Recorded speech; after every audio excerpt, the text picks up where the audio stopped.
बहादुर साहब 4000 CC luxury गाड़ी में बैठकर आते हैं।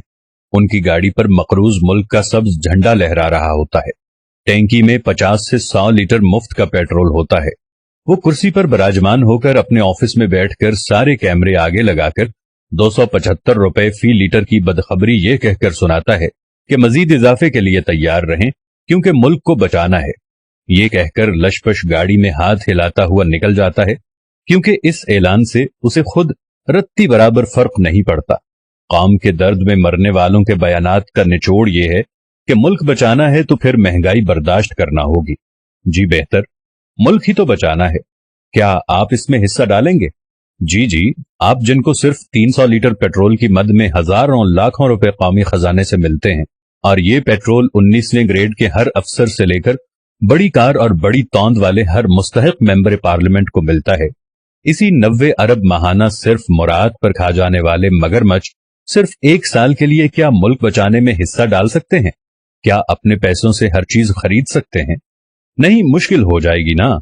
मुफ्त बिजली, मुफ्त पेट्रोल, सब्सिडी और टैक्स फ्री अय्याशी, मगर वीआईपी इलाज, एयर कंडीशन घर, एयर कंडीशन ऑफिस, मुफ्त तालीम, पूरी दुनिया के मुफ्त चक्कर, ये सब न रहा तो ये मुस्तहिक अशराफिया तो मर जाएंगे। लेकिन हर बार रोते हुए कहते हैं मुल्क दिवालिया हो रहा है। इस दिवालियापन में किसी एक लीडर ने कभी अपनी मुराद वापस करने का ऐलान किया है आज तक?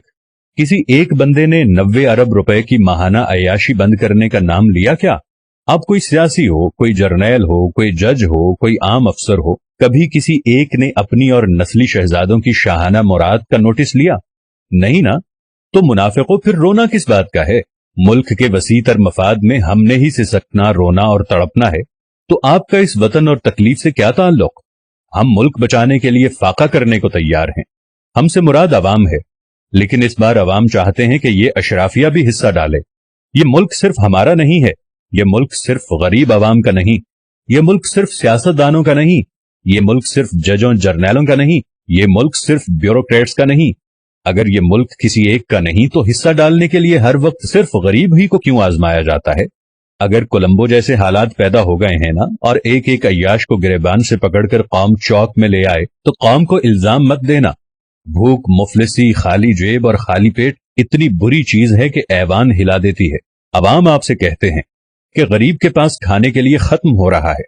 तुम लोगों ने आज भी उनका साथ नहीं दिया तो फिर कल मत कहना कि बहुत देर हो चुकी है। आए बिला तफरीक हम सब मिलकर जाती वाबस्तगी से हटकर मुल्क को बचाते हैं। किसी भी जमात से हटकर हम एक दूसरे के लिए सोचना शुरू करते हैं और मुल्क के बारे में सोचते हैं। मुराद में इस्लाहात से पहले वोट मत दें। सोशल मीडिया हो या मुल्क की गलियां, यहां हर जगह एक जबान हो जाएं, एक आवाज बन जाएं, वरना ये मगरमच्छ तुम्हारी खुशियां और इस मुल्क को खा जाएंगे। आज अगर इलेक्शन होने का टाइम ऐसे नहीं आ रहा तो पूरे मुल्क के अवाम एक जबान होकर इस चीज पर मुत्तफिक हो जाएं कि तमाम अशराफिया का हर किस्म की अय्याशी, मुफ्त पेट्रोल, मुफ्त बिजली, हर चीज दुनिया के दौरे खत्म कर दिए जाए और सादा तरीके से तनख्वाह पर गुजारा किया जाए। तब जाकर हम एक कौम बनेंगे। एक तरफ अशराफिया का ये निजाम और दूसरी तरफ गुरबा का ये निजाम कि इसके पास सुबह का खाना है तो शाम का नहीं है। प्यारे दोस्तों, हम सबको मिलकर एक मुहिम चलाना होगी। इस मुहिम में हम सबको, बाकी सबको अपने तई जगाने की कोशिश करना होगी। ये पाकिस्तान है तो हम हैं। आज पाकिस्तान को डूबता हम सारे देख रहे हैं। क्या ख्याल है कि अगर आज किसी और पर गुर्बत आई है तो कल तुम पर नहीं आएगी? पाकिस्तान का पैसा डिवैल्यू होता जा रहा है। कहां 120 रुपए डॉलर से 300 रुपए डॉलर तक पहुंच रहा है। हम कहां पर खड़े हैं? खुदा का नाम लेकर अपनी अपनी जात को छोड़कर सिर्फ पाकिस्तानी बनकर सोच लो। पहले पाकिस्तानी बनो, बाद में अपने लिए सोचना। अगर तुम अपने लिए आज खुद नहीं सोचोगे तो याद रखना तुम्हें दुनिया में कोई भी पसंद नहीं करेगा, क्योंकि आज हम अपना इमेज बहुत तेजी से खो रहे हैं।